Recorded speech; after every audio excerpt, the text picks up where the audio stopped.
When Aegon and his dragons burned Harren the Black and all his sons at Harrenhal, the days when men feared the sight of our longships were over. Aegon would not permit marauders and raiders in his 7 kingdoms. With Harren died our empire, and the old way that forged it. But what is dead may never die.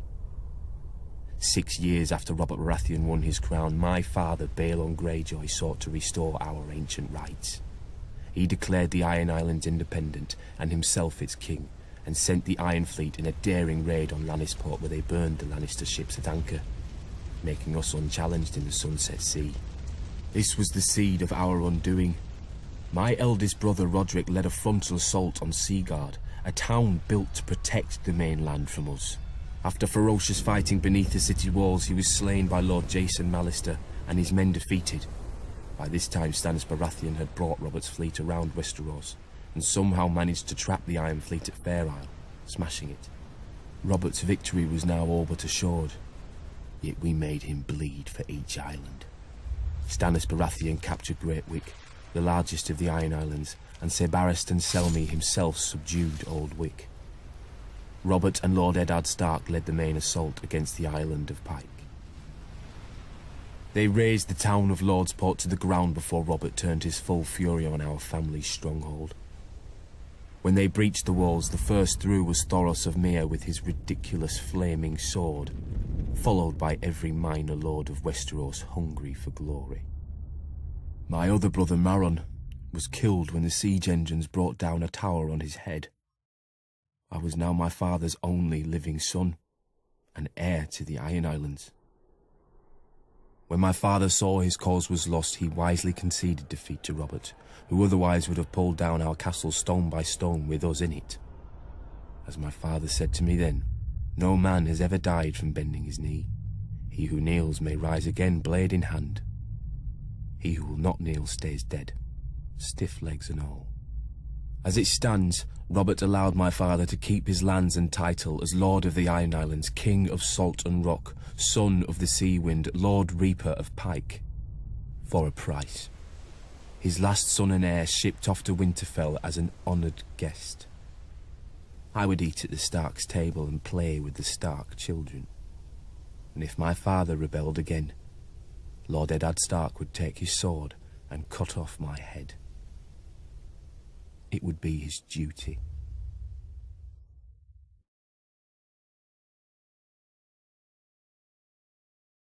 On the shores of the God's Eye, due north of the Isle of Faces, rises a monument to arrogance and cruelty. Harrenhal. For a people who prided themselves on their ships, the Iron Men of old seized any chance to leave them, and carved out a vast kingdom from the peaceful river lords.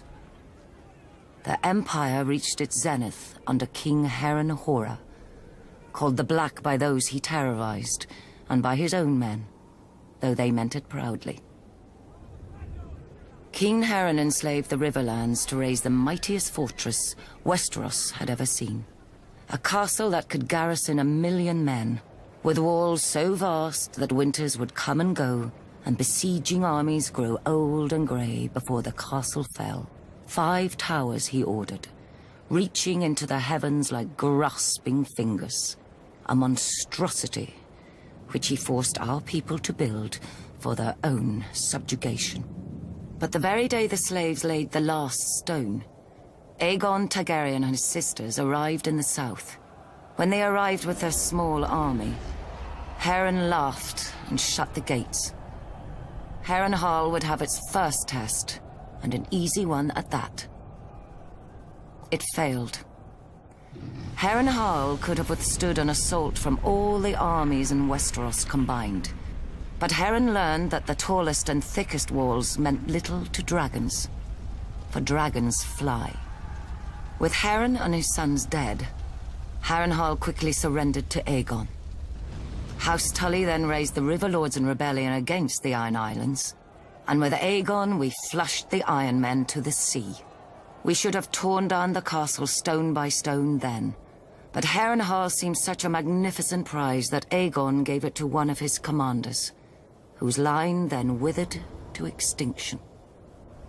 as would every family to hold it thereafter.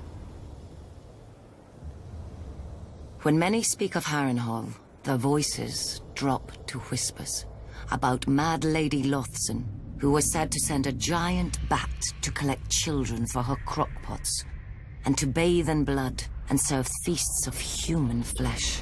About the ghosts of Black Heron and his sons who still walk the castle at night, all aflame.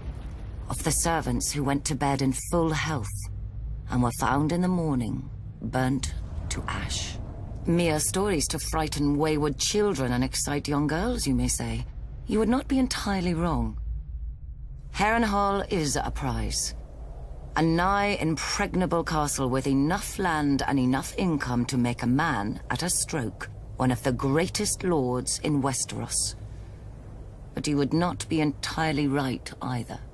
Say by a king's grace, Harrenhal became yours. Now you must garrison it.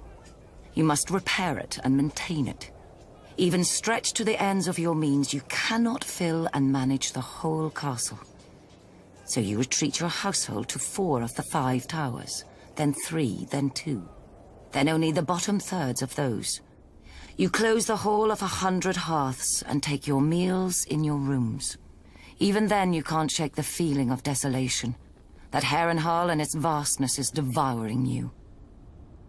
In later years, as you bury a grandson or a great-grandson, the last of your line, you will know it has.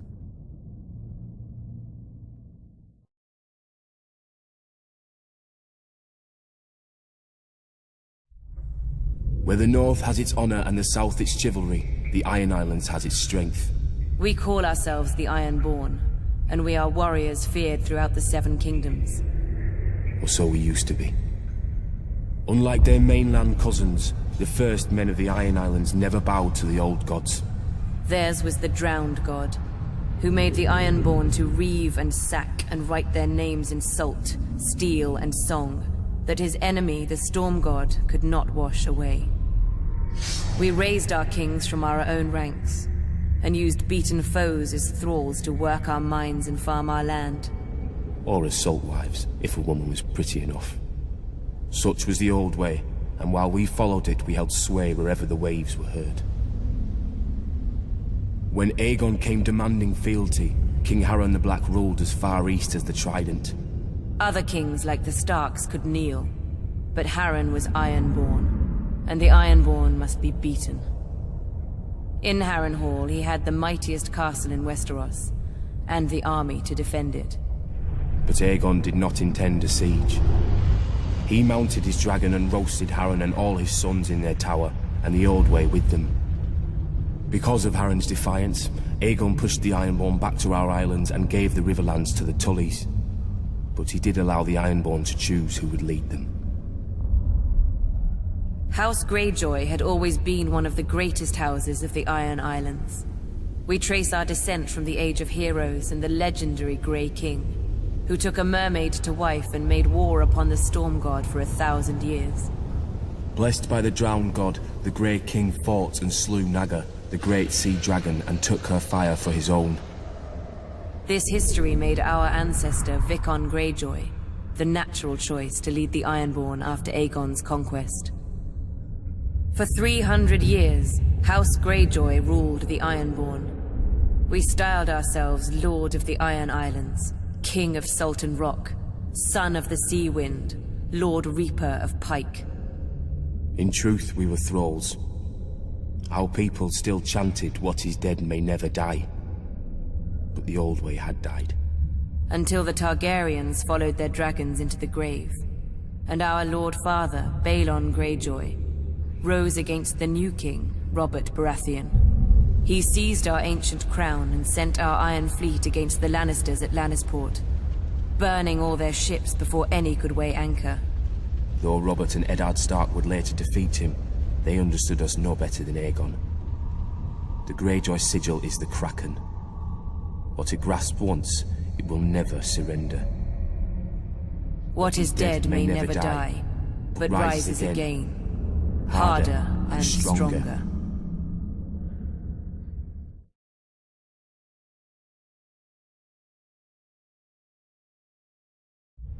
Though Robert had risked all our lives to win it, the Iron Throne bored him. He cared little for justice, and less for rule. If it weren't women or wineskin, he had no use for it. Without the stalwart Jon Arryn as Hand of the King, the challenge to Robert's crown would have come much earlier than it did. The Iron Islands have never lacked for treachery. They respect only strength, and honor is as foreign to them as the Seven. After 6 years, their ruler, Lord Balon Greyjoy, wagered that King Robert had not won the support of the great houses of Westeros, many of whom still named him usurper. Lord Balon declared the Iron Islands independent, and sent his Iron Fleet to Lannisport. Lord Tywin Lannister was careless, and the Ironborn caught and burnt his ships at anchor. Lord Balon and his reavers controlled the Sunset Sea. Robert then ordered me to succeed where his father-in-law, Lord Tywin, had failed. Beneath Robert's fury, I sensed relief. War he could understand. He would smash Lord Balon as he had Rhaegar. I raised Robert's fleet and sailed around Westeros to the Iron Islands. I set a trap for the Iron Fleet off Fair Isle. As sailors and warriors, the Ironborn are unparalleled. But they're not soldiers. They have no discipline, no strategy, no unity. In a battle, each man fights only for his own glory, and their longships are built for lightning strikes and shore raids. When the captains rushed in, I smashed their longships with our larger war galleys. The strength of the Ironborn is in their ships. With the Iron Fleet broken, I had assured Robert's victory. He could now transport troops and siege weapons to invade the Iron Islands. And contrary to Balon's hopes, Robert had plenty of both. I've never seen such allegiance as Robert could inspire in war. Enemies who tried to kill him one day would be drinking with him the next under their own fallen banners. In rebelling against the Iron Throne, Lord Balon did more than Robert ever could to cement his rule. When Robert came to the Iron Islands, he brought with him the full power of Westeros.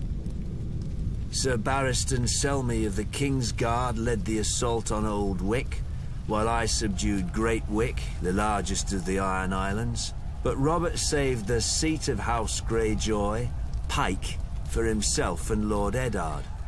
Robert would later boast of the battle's bloodiness and how he could have torn down the island into the waves if Lord Balon hadn't bent the knee. But if I'd have led the assault, Balon's neck would have bent, under his sword, because I do not forget, I do not pardon. His time will come. All their times will come.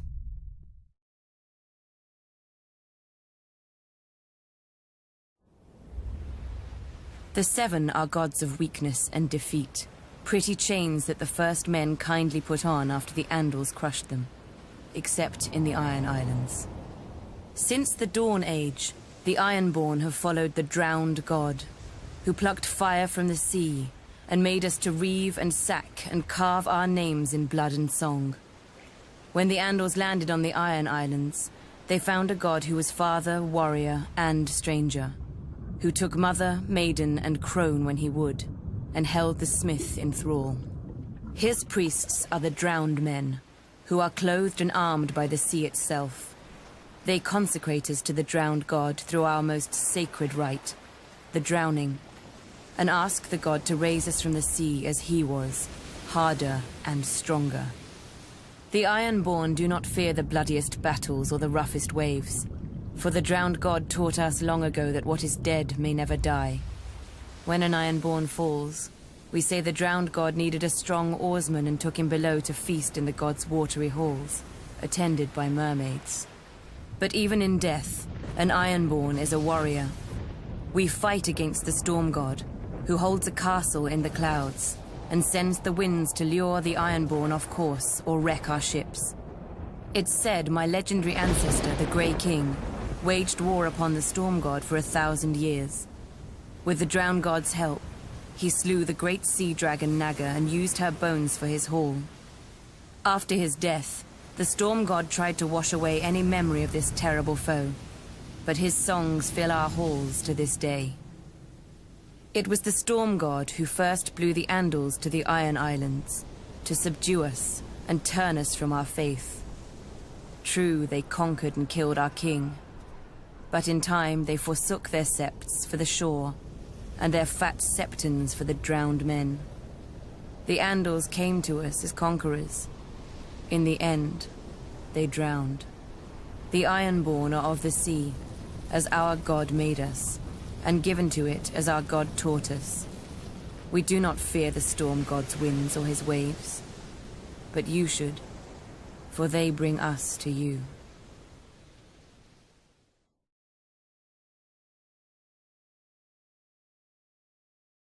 Dark wings, dark words. I was only a boy when the Raven came to call my father, Lord Eddard Stark, to another war. Balon Greyjoy had raised the Iron Islands in revolt and burned the Lannister fleet at anchor. King Robert Baratheon again needed his old friend. My mother Catelyn was not happy to lose her lord husband to Robert again.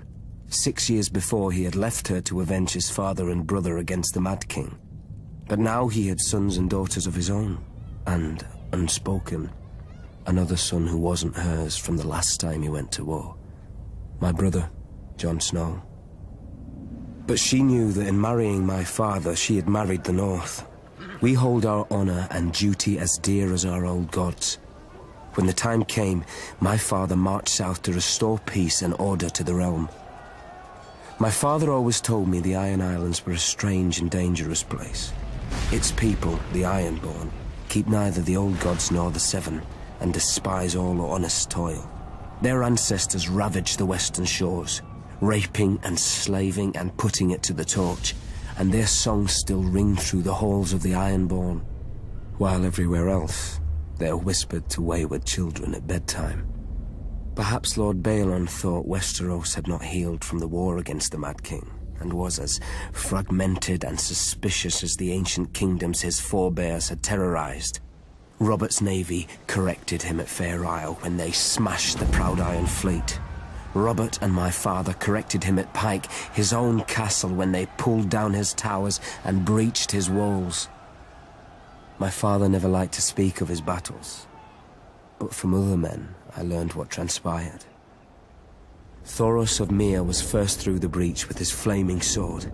Not far behind him was Jorah Mormont of Bear Island, my father's bannerman who earned the knighthood he would later shame, and lords from every corner of the Seven Kingdoms.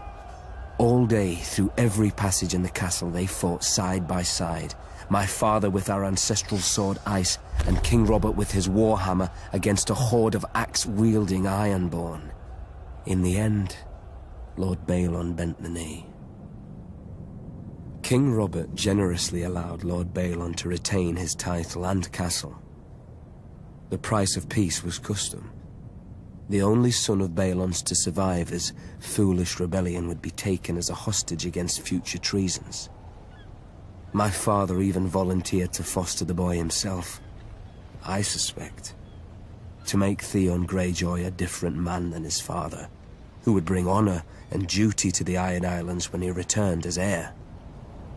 So my mother's silent fear came true, and my father returned with another child. Theon ate with us, played with us, and fought with us. Once the great bond between my father and Robert Baratheon united the realm against a Mad King and brought him to justice for his crimes. Now, another monster sits on the Iron Throne, and another debt of blood is owed my family.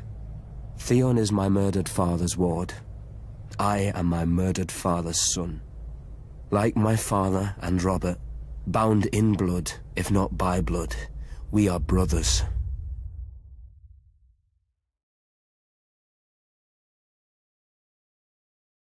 Karth has always and only belonged to the Kartheen.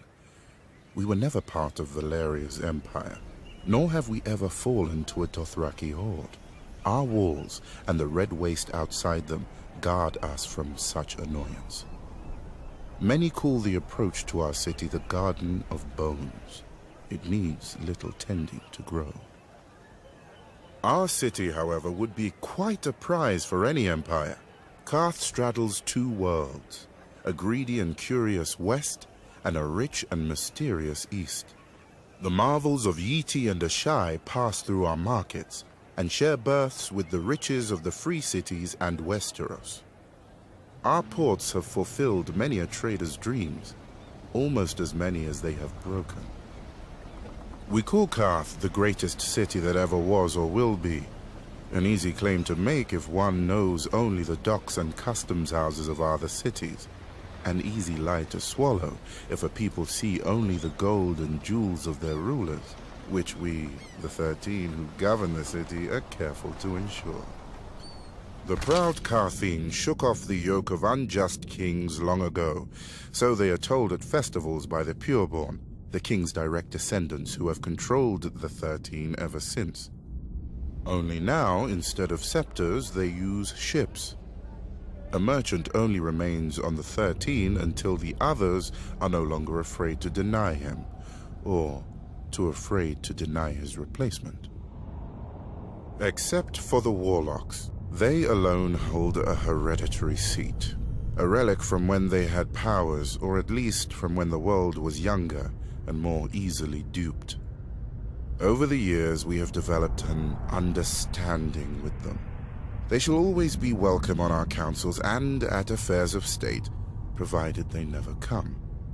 Rare is the civic problem that can be solved by cryptic nonsense and shade of the evening. Thankfully, they need little encouragement to confine themselves to their House of the Undying.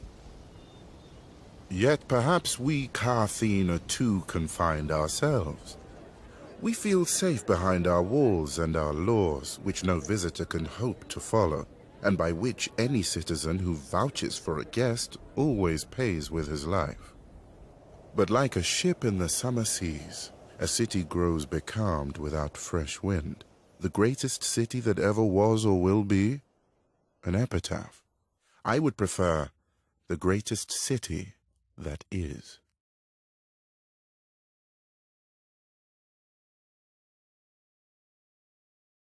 The East is plagued with mystics who claim many dread powers but prove only one, separating the foolish from their purses. Not so with the renowned warlocks of Qarth. They demand a much dearer coin in return for their parlor tricks. Respect. Once, the warlocks truly were mighty, or so they would have us believe. I do not doubt they have many secrets. They are an old order, and one does not obtain a seat on the 13, the governing council of Qarth, without making 12 of our most powerful citizens afraid to forbid it. Thankfully for Qarth, the warlocks exert little influence in our politics.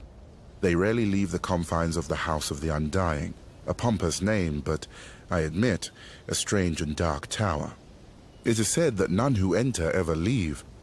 Of course, since there are no visible doors, I have to believe none ever enter either. We can only imagine what the warlocks do inside. I wager we do not have to imagine much. They read dusty scrolls detailing their lost glory. They sip shade of the evening, a foul concoction brewed from the nearby trees, until their lips turn blue, the better to frighten children and the ignorant.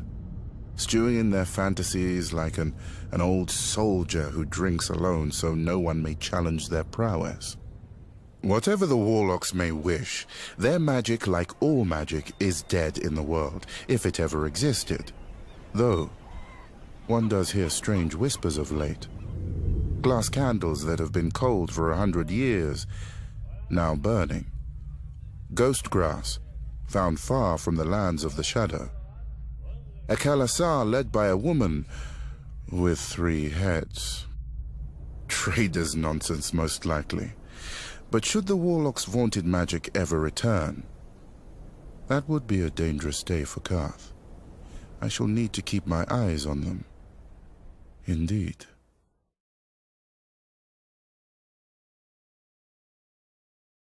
At its height, the Valyrian freehold ruled over half the known world. Not bad for former shepherds, but the doom fell on them and sank their capital into the sea. Now Volantis is the ember of old Valyria, ensuring its flame does not go out from this world, as any Volantine will tell you. Pentoshi say the same about Pentos, Lycines about Lys, and so on. But after enough time in the 9 free cities, it's hard to see them as anything but ashes of glory. Volantis is the oldest, the first colony of Valyria. After the Doom, the Volantines tried to rebuild the Empire under their rule. They failed. Not least because the last Valyrian with dragons, Aegon Targaryen, entered the war against them. Now they are content to dominate only their lower classes. Or so they say. Braavos is the strangest, a city erected not by the freehold, but against it. A labyrinth of illusion and deceit to hide the refugees from Valyria's slave lords.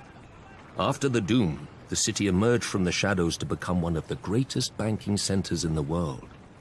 A man can get anything in Braavos, for a price. Especially death. Your own if you offend one of the swaggering swordsmen that pollute the city. Or, if you're very rich, or very desperate, anyone else's. Lys is the easiest of the free cities, full of pleasure houses catering to every taste, no matter how peculiar. Many men lose themselves in Lys and are never found, at least alive. When a man runs out of coin, the Lycines may grant him their other speciality on the house: poison. Pentos is the most ruthless. The Magisters make a great show of choosing the Prince of Pentos from the great families and granting him the powers of trade, justice, and war, as long as he checks with them first. On the new year, to bring good fortune to Pentos, this prince must deflower the Maid of the Field and the Maid of the Seas. I confess I don't know how each is chosen, or what becomes of them after serving their purpose. But if a crop should fail or a war be lost, the Magisters will slit the prince's throat and choose another. The other free cities are known for what they make. Mia has its lenses and finery, Norvos its axes, Quohor its smiths who can reforge Valyrian steel, Tyrosh its colors. I'm sure Lorath had something to the world, but I can't think of it. Frankly, the 9 of them are more alike than they would care to admit. They hire the same soldiers to fight the same wars for the same rulers, the rich, be they called Magisters, Archons, or what have you. When a Dothraki Khalasar approaches, they gift the same tribute to avoid the same sacking. For thousands of years, the disgraced of Westeros have drained east to pool in the free cities, where a man of honor counts for less than nothing, unless it raises his price. Better men than I have learned that what a man sells for gold, he can never buy back. He must earn it, by fire and blood.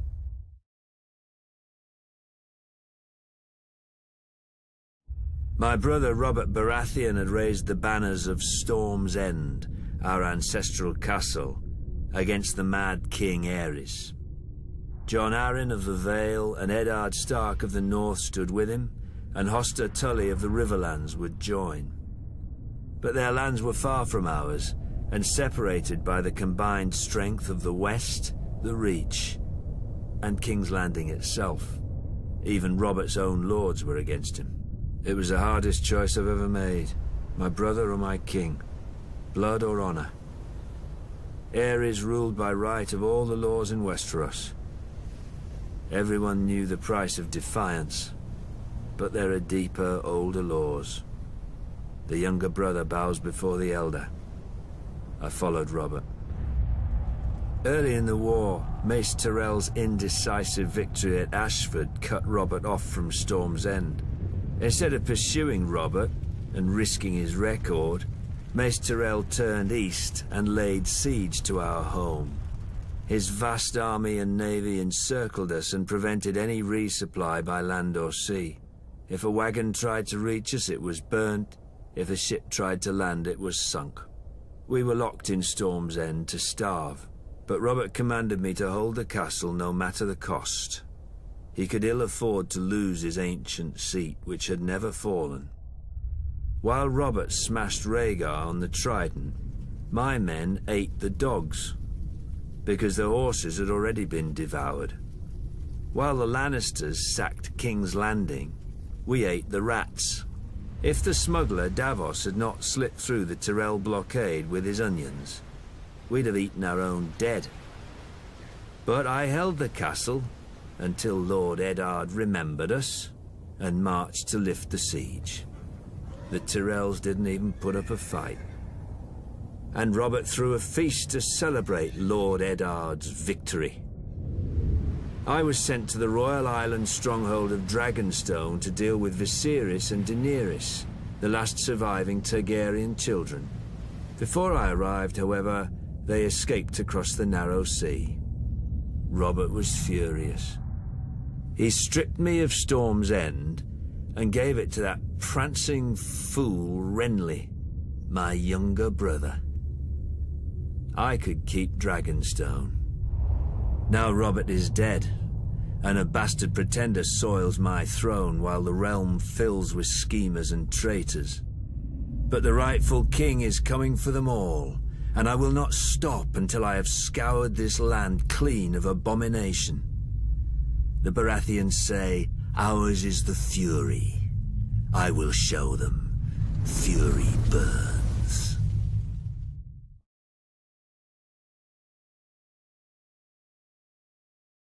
Family, duty, honor. Every Tully child learns our words, but I was a woman before I understood them. Years before, my father had taken to foster the son of a wartime friend, a minor lord on the Fingers. The boy had arrived at our castle as Peter Baelish. Due to his home and size, my brother soon named him Littlefinger. When I came of age, Brandon Stark of Winterfell sought and won my hand. To my father, Brandon was heir to the north and a suitable match for a daughter of House Tully. To me, Brandon was wild and terrifying, never far from laughter or trouble. I loved him with all the fire of a first passion, much I came to realize, as Peter loved me. When Peter heard of my engagement, he challenged Brandon to a duel. Peter survived only because I begged Brandon not to kill him.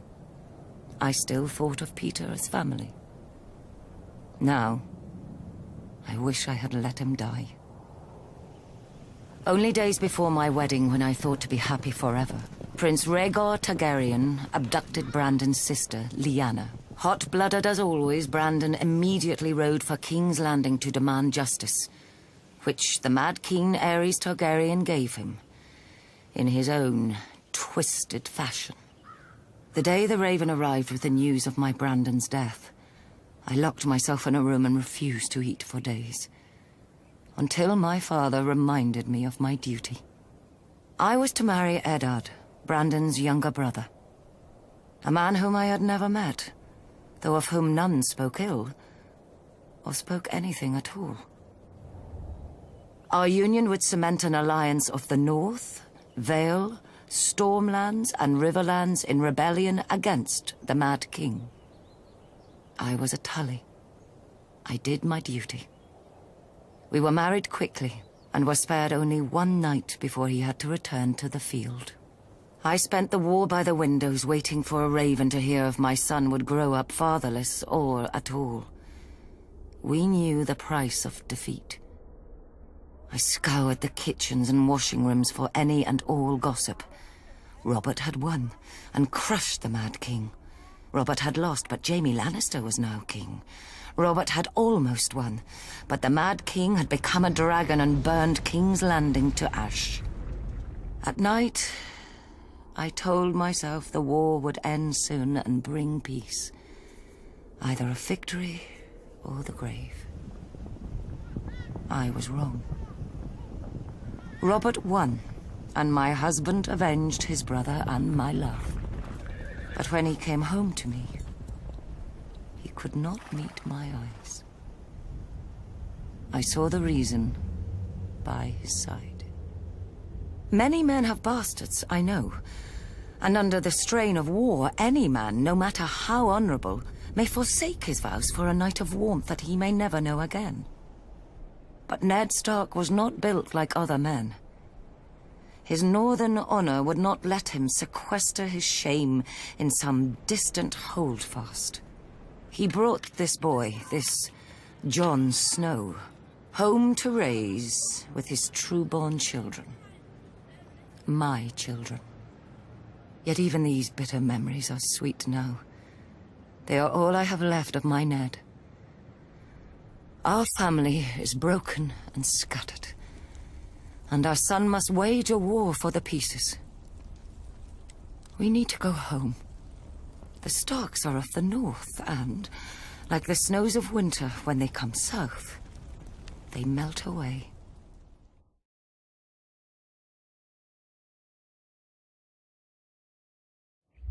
In King's Landing, if you leave the Red Keep and aren't careful, you may find yourself in Flea Bottom. In such a cesspool did House Seaworth have its glorious start. I got out as soon as I could, finding work on a smuggler's ship. Soon, every port on the narrow sea had a bounty on me, which they would collect if I didn't pay a percentage to the right people or pick the right tides. You know how to tell a good smuggler? When you talk to one, there's a head that talks back. I was very good. Davos of Flea Bottom had run with orphans and beggars, but Davos the smuggler was received by merchants and lords, when nobody would catch them. Oddly, the only honest work came from pirates, like the notorious, bloodthirsty Salladhor Saan. An old friend. All he ever wanted was someone to buy his cargo quickly before the tide left, and sell it without telling where I got it. In time, I saved enough to buy a small plot of land and found a woman who was kind enough to overlook my trade. She gave me a son, Mathos. And we dreamt of the traders' circle around the Jade Sea, just one trip and I could settle us and our family for life. Then some Storm Lord revolted against the Iron Throne. Wars are not as good for smugglers as you'd think. Every harbour fills with guards and inspectors, and the seas filled with blockades and pirates paid by each side to prey on the other. Though I had no love for the Mad King, I'd grown up around the power of King's Landing. I figured this Robert Baratheon would end the same as the other rebel lords, burnt to ash. But he didn't. The North, the Riverlands and the Vale joined him. And in the taverns, people drank to Robert's health openly. Brave fools, I thought. But I had a family who'd be left in the cold if I lost my head. When Mace Tyrell marched on Robert's home of Storm's End, I spied the end of the rebellion. The castle was garrisoned by Robert's younger brother Stannis and a small guard, and would not hold out for long. When it fell, Robert would be homeless, and his support would bleed away. This I knew from experience. Months later, Stannis was still holding the castle. Nobody cared. But on voyages, I had seen what famine does, and I thought of all those men in Storm's End who would die unmourned and forgotten. No better than Flea Bottom orphans. I told my wife and myself that I'd get a high price for the onions and salt beef. In truth, I knew I'd be captured by the Tyrell galleys or drowned, but I was too stubborn. Later that night, in the dark, in a tiny boat with a black sail, I cursed myself and the moonlight as I waited for the tide to turn. When it did, the wind beat the sail so hard I ripped it down, fearing the Tyrell ships would hear. Luckily, they'd grown lax. With muffled oars alone, I steered my cargo through the treacherous currents and snarls of rock that gave Shipbreaker Bay its name. The waves finally carried me, soaked and near blind from sea water, through the mouth of the cavern beneath the castle. Then, Stannis Baratheon arrived.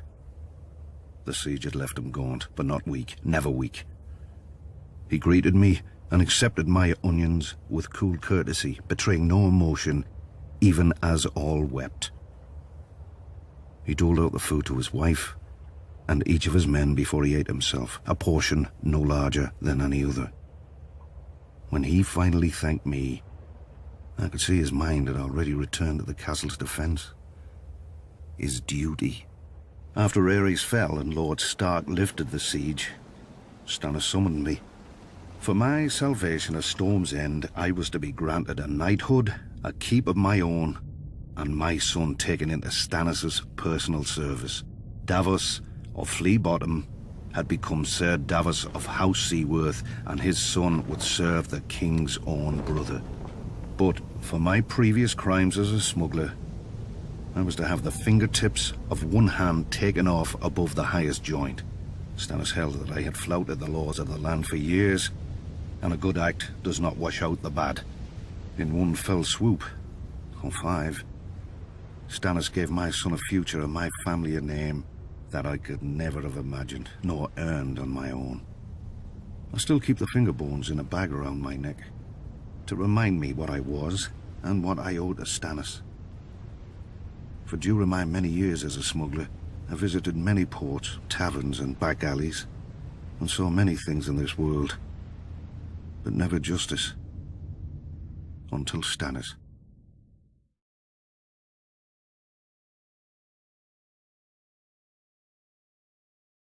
Some great houses call us upstarts. But the truth is that while the Starks and Lannisters fell to the Targaryens in defeat, House Tyrell rose. For thousands of years, our family served as loyal stewards to the kings of the Reach, until the last of their line unwisely burned to death, resisting the Targaryen invaders. To save the Reach from a similar fate, we yielded the castle of Highgarden to Aegon and his sisters. In gratitude, the Targaryens gave House Tyrell dominion over the Reach, and we became lords of the castle in which, for generations, we had served. Under the Targaryen dynasty, Westeros prospered. Gone were the petty wars of 7 kingdoms and the endless thirst for minor glories that drove them. The Westerlands enriched the realm. The North guarded it, and the Reach and Riverlands fed it. This harmony is what Robert Baratheon shattered with his rebellion against Aerys Targaryen. When the call to arms came, though, we did not want to answer. The Reach is a gentle land, and honestly, the Mad King was not much loved. But we owed peace and status to his family. My father, Mace Tyrell, called his banners and marched north to battle the rogue Stormlord Robert, who had already defeated 3 forces in a single day. And, at Ashford, my father won. Some chastened my father for not pursuing Robert after the battle. We had cut him off from the Stormlands, the seat of his power, and he had fled north, within easy grasp of Lord Tywin Lannister, the Hand of Aerys, for 20 years.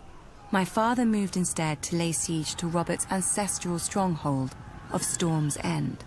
The rose would strangle the stag as the lion pounced. So we waited. But the lion slumbered, and Robert slipped past the king's forces to join Ned Stark. We could have lifted the siege and deployed our armies north to aid the crown. We could have stormed the walls of the castle and made Robert homeless. But we had ample supplies, control of land and sea, and most of all, patience. Our siege would succeed, eventually, at little cost of life to us. If Robert prolonged the war with minor victories, our capture of Storm's End would hasten his downfall. And if Robert won the war, well, it would not do for him to find us in his halls with the bodies of his brother Stannis and his sworn men. When the lion finally showed his colors and purged King's Landing, we knew our cause was lost. My father chose the peaceful route and bent the knee to Robert, who heartily pardoned us. Strange, considering how we'd beaten him and starved his brother to the brink of death. We were to keep our lands, castle and title, but we knew that we would never be welcome at court. It didn't matter. The Reach was still the most fertile of the 7 kingdoms, and under our hand. Every flower, even the rose, needs pruning. Then it grows strong.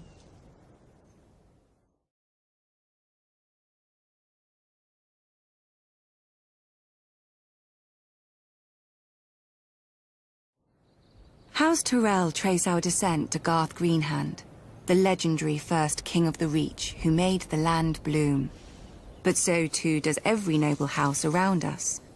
It seems dear ancestor Garth planted as many flowers as he plucked. A king should have more consideration for his line, don't you think? For over 1,000 years, the Greenhand sons and grandsons ruled the Reach as House Gardener. The offshoots of his daughters grew into vast and powerful houses in their own right, except for House Tyrell. We chose instead to serve our Gardener cousins faithfully as stewards, to manage their stronghold of Highgarden and the daily affairs of the Reach. Our words are growing strong. And under our stewardship, the Reach did just that. As did we. Until a blundering king almost cost us everything. Aegon Targaryen had landed in Westeros. King Mern allied us with the Rock to repel the upstart's army. One can only marvel that King Mern did not reconsider when he saw the living dragons against him. Perhaps he should have sought counsel from his trusted stewards before he set out. Then again, perhaps he did. At the Field of Fire, Aegon, and let us not forget, his sisters, burnt the combined armies of the Reach and Rock. King Mern paid for his misjudgment with his life and that of his ancient family. In a day, the Reach had lost its king, its ruling house, and most of its army. Thankfully for everyone, my ancestor, Harlan Tyrell, had better sense. Until the Maesters sorted out the entail among Mern's cousins, Harlan the Steward was acting Lord of Highgarden. To ensure peace and life in the Reach, he would yield the castle to Aegon. The other castles and families would then follow, as they had since the Dawn Age. Aegon had a continent to conquer, and the fertile Reach was too valuable to raise. He accepted Harlan's proposal and welcomed our lands into his kingdom. To show his gratitude, Aegon entitled Harlan to Highgarden, the castle his family had served for 1,000 years, and made House Tyrell his wardens of the south, choosing us over older, greater families in the Reach. Our house thus owed everything to the Targaryens. So is it any wonder we stayed true to King Aerys, even during his madness, and even after Robert Baratheon rebelled? Some may question my father for laying siege to the Baratheons' home, instead of marching to aid Prince Rhaegar before Robert could kill him and scatter the royal army. But let us not forget that we had already dealt Robert his only defeat of the war at Ashford. If Lord Tywin Lannister had not vanquished the Mad King so suddenly, our siege would have destroyed Robert's home and his brothers, and won the war for Aerys. But when the Targaryens fell, House Tyrell again chose peace and prosperity over war and devastation, and bent the knee to King Robert Baratheon, first of his name. We returned to Highgarden to manage the affairs of the Reach, as we had for thousands of years, and will for 1,000 more. Other great houses take lions and wolves for their sigils, and draw their power from the gold in their mountains or the cold of their winters. But mountains run dry, winter yields to spring, and the rose blooms once more.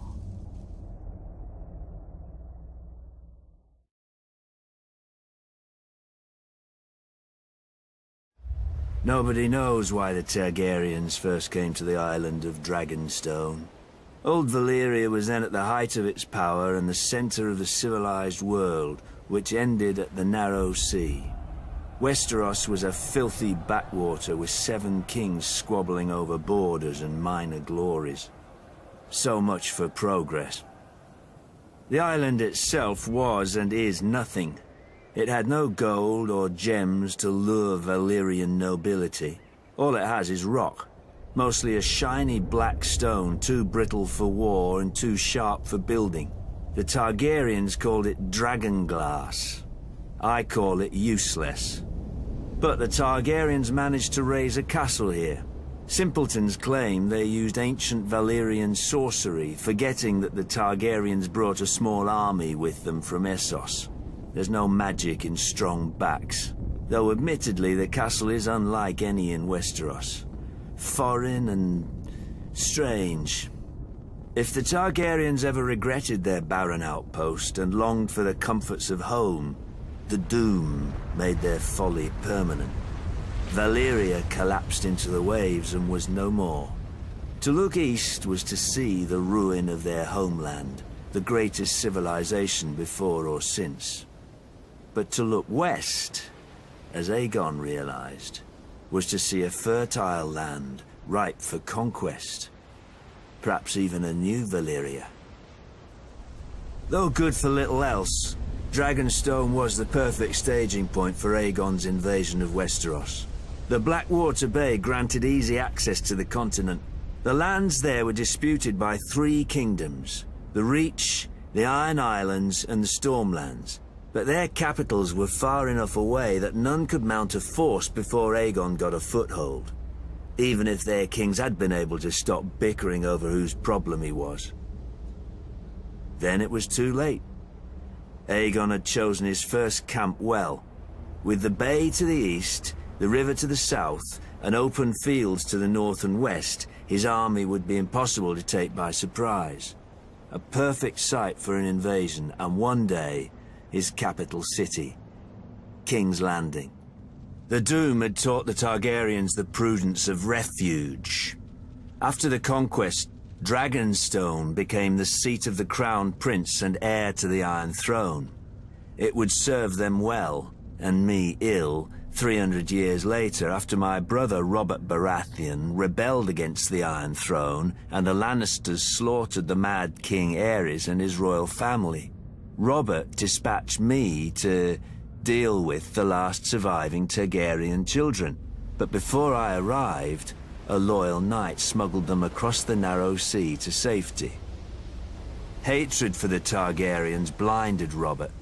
Unjustly, I was blamed, and stripped of our family's castle of Storm's End, and given Dragonstone in its stead.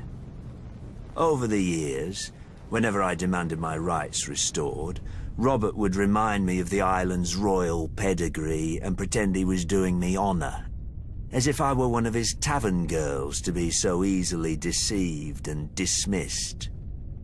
But Robert is dead, and I, Stannis Baratheon, am the rightful king of Westeros.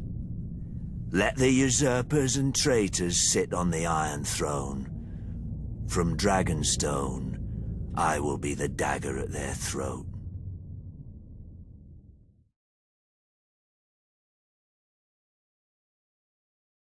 Honor, glory, lies to make idiot boys want knighthood, and idiot girls spread their legs for it. Let me tell you what makes a knight. Killing. Either enough men, or the right man. House Clegane should know. We're very good at both. Most families claim some great ancestor so far back that nobody can prove them liars. Not us. My grandfather kept the kennel for Lord Titus Lannister of Casterly Rock, the father of Lord Tywin. Lord Titus was a weak man who didn't know it. One day while hunting, he stumbled on a lioness. Instead of embracing the man who wore her on his banners, she tried to tear out his throat. Lucky my grandfather came up with the dogs and drove the big cat away. As a reward, the Cleganes got lands and a keep and a son to squire for the Lannisters. We took the 3 hounds who died for them as our new sigil. When Tywin Lannister became Lord of Casterly Rock, he wanted more from his former kennel master than fealty. He bet that training hounds to kill isn't far from training boys to kill. In just 2 generations, my brother Gregor and I proved him right. I gutted my first man at 12. Years after, servants started disappearing in our keep, and even a sister I don't remember. But nobody could prove anything against Gregor, or dared if they caught him at it. For my father wanted a knight in our family, and thought he'd found one in Gregor. who at 13 towered over enough men that they called him the Mountain. Sure, Gregor looks quite the champion from a distance, but a mountain can't cleave a man in half with one blow, and won't break a wench's face if she talks. Through Lord Tywin's influence, Prince Rhaegar Targaryen kindly anointed my brother personally. A great honor for our family, everyone said. 1 year later, Sir Gregor chivalrously sacked the prince's city, brained the prince's baby, and raped and murdered the prince's wife, winning our family yet more honor from the new king and queen. Soon after, my father died. They say in a hunting accident. The same day that Gregor became lord of the Clegane lands, gold and anything under his roof, I left our home to take service at Casterly Rock. Lord Tywin is not like his father. Neither is King Joffrey, or the likes of me would never be on the King's Guard, with all those true knights. Between them, a man who serves the Lannisters will never lack for killing. I'll guard this king, such as he is. Gregor will kill the other ones, such as he does. When we're done, we'll see how many people still believe in songs and fairy tales.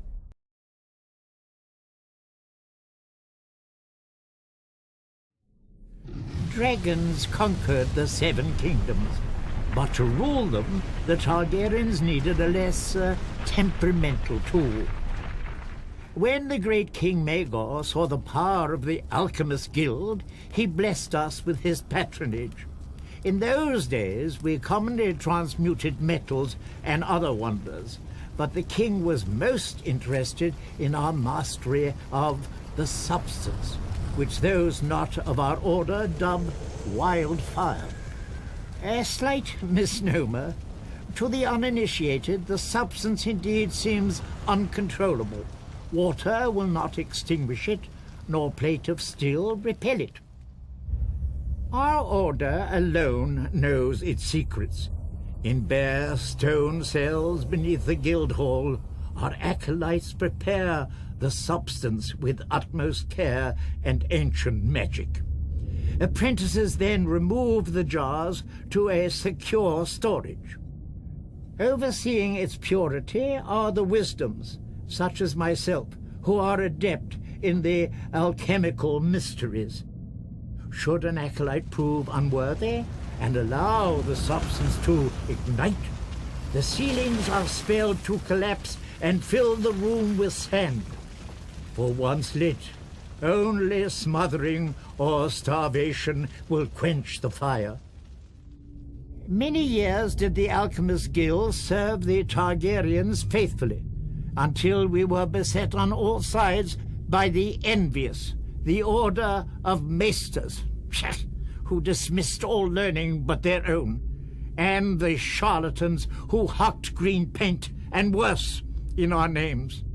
After the unfortunate Prince Aerion Targaryen, drunk with wine, boasted that a draught of the substance would transmute him into a dragon, we lost our royal favor. Then came the wise King Aerys, second of his name. I was merely an acolyte when he restored our guild to its former glory. As had his great forefathers, he appreciated our secret arts, even naming Wisdom Rossart as Hand of the King. Together they punished his enemies as befits a true Targaryen. During the War of the Usurper, I heard whispers that King Aerys had engaged our greatest wisdoms for an ultimate weapon against his foe. But sadly, King's Landing must have fallen before it could be used, and many of our wisdoms disappeared in the sack of the city, victims of ignorance and envy, as ever, I'd wager. Yet our order perseveres. Like the substance, which grows ever more potent as it ages, we perfect our ancient arts in darkness, forgotten by the world. We are masters of the fire, But we live only to serve. All we need is the right spark.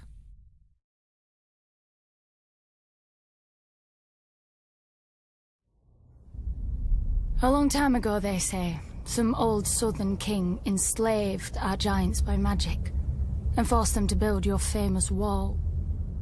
Then he kicked all of my kind to the other side and raised an army to keep us there. And we're the uncivilized ones. Wildlings. Might be Sir King was wise. Even a giant can be made to kneel. But only if he wants a better crack at your head. The free folk don't follow a man because his father tells us. If the king's son was brave and strong, aye, we'd follow him as we did his father. If he wasn't... But it seems to me, as much as the wall keeps us out, it keeps you southerners in. You follow laws you didn't make. Kneel to kings you didn't choose, and pray to gods you never hear from. Our traders talk about your seven. Beyond the wall, the stars shine bright and clear.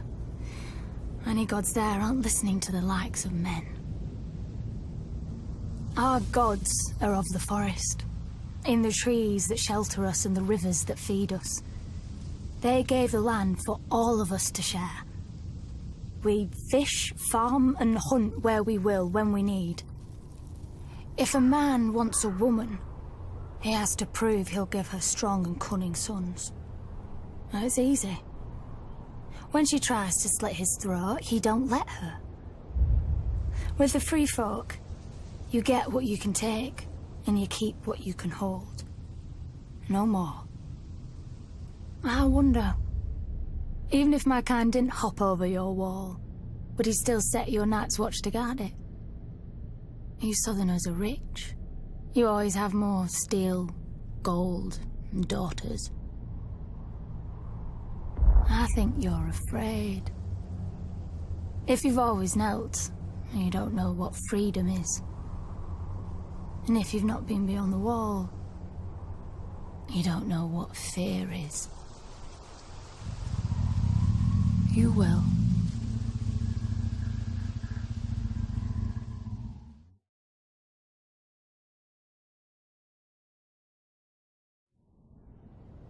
Swords in the darkness.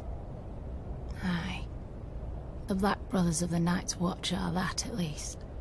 As too many of the free folk know. You southerners are strange. A man murders, and you train him to kill better. A man thieves or rapes, and you send him where it's dark and private. Well, at least you make him promise to be good. Well, then you make him regret even that. From the time he's woken to the time he's allowed to sleep, he walks the frozen wall, carries frozen stones or boils frozen food.